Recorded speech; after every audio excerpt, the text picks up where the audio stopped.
In the West, the Pelicans and Clippers play tonight, and big surprise in this one, Paul George just recently tested positive for COVID and is in health and safety protocol. It's not even that he just was, affected by contract tracing or anything. The report said he tested positive. So if the Clippers can get past the Pelicans tonight, he might not even be available for the first round of the playoffs. But obviously, you have to get past the Pelicans tonight. And right now, this game is sitting at a pick'em after the Clippers being favored by 4 prior to this news. Chris, how do you look at this game here tonight? Yeah, that was certainly huge news about Paul George. But, the one thing I'll say for the Clippers' sake, too, is I wouldn't count them out of this game just because of that, right? They're still at home. They showed great effort 3 nights ago. They looked really good on both sides of the court, really. It felt like Timberwolves were a little lucky to win that game.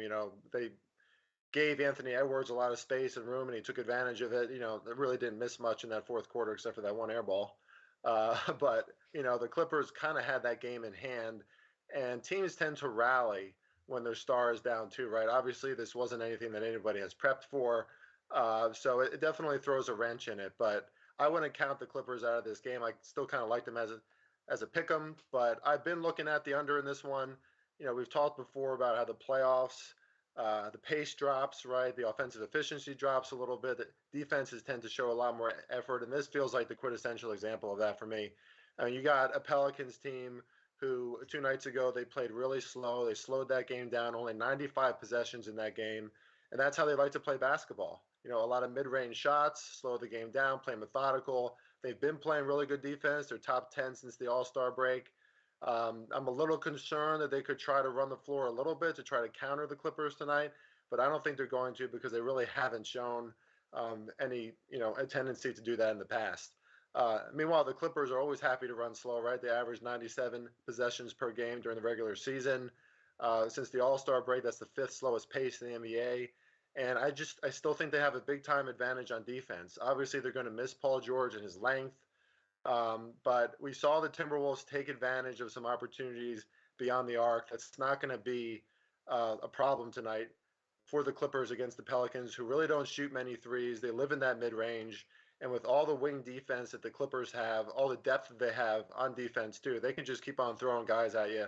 They're a top 10 and top 5 team from different areas of the mid-range. I just really like them in this matchup. I think it's pretty ideal for that. Would have been more ideal if there was Paul George in the game too. But this number has been dropping a little bit. It dropped even more with Paul George out. I think that's a little questionable because, yeah, you lose Paul George's points, but you're also losing his ability on defense, which is exceptional. But still, I still have to like the under in this one. I think it's going to be a slow-paced game. It's obviously going to be a battle, and that's the kind of game that both of these teams want to play anyway. And so far, that's been the right side to be on. All 4 playing games thus far have gone to the under. So that trend is working for you as of now. I am going to play the first quarter in this one and take the Clippers. I really liked this when Paul George was in. I know, Alex, it's a little surprising. And that was my argument going into this one, is that since Paul George has been back in the lineup, the Clippers are 8-1 in the first quarter, and the Pelicans are 3-6-1 in the first quarter over their last 10 games. So Clippers coming off of a loss, I also think that adds a little bit more sense of urgency than a team coming off of a win. Now, I wouldn't factor that in too much because this is a win-or-go-home game.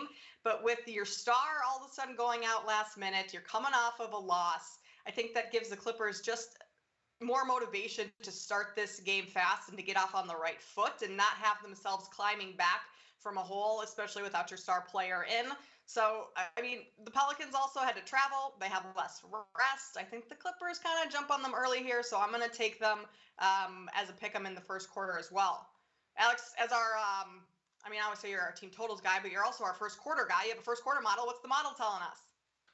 Honestly, I was super pumped you went to Chris first because I don't know what to do with this game. There are so many things at work here. Number one, try to figure out the value of a superstar like Paul George in this game is so difficult. And books can be good at this and cannot be good at this. And then you start to look at the matchup, and it's kind of a strength versus strength in terms of the Pelicans having a good offense and the Clippers having a good defense, and a good defense to match up, honestly, with the Pelicans too.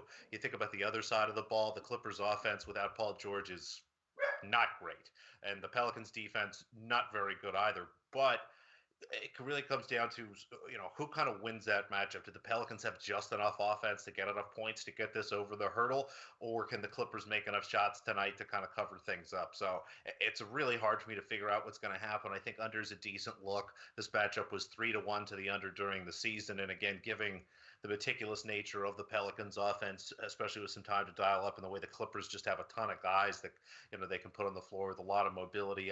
Under is a nice look here, but in general, everything came out fairly close to my numbers before even, again, considering all those reasons that just confuse me the more I think about them.